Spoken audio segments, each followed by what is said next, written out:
If n large and p very small, binomial law fails.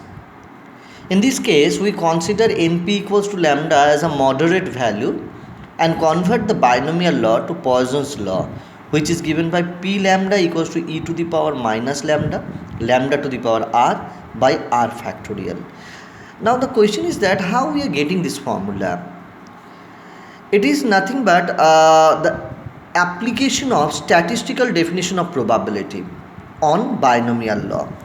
This comes from the concept that n is large. So if we consider limit n tends to infinity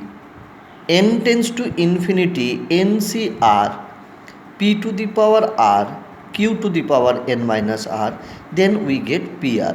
Now this proof I shall give in another slide, but at first we must learn how we are getting p lambda. P lambda is nothing but, or p, you can say p lambda or pr is nothing but the statistical approximation of binomial law which gives Poisson's law. That's why it is called binomial approximation of Poisson's law. So after getting this formula, we can get the values, or you can say find the probability for large cases.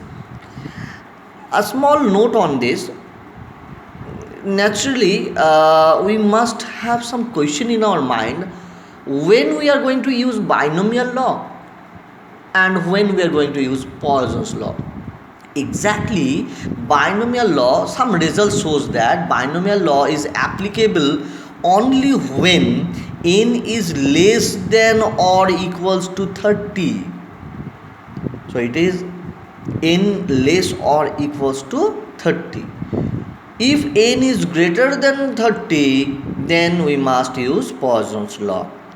So here you can find the limitation of the binomial law also. So these two laws are very important in case of distribution also.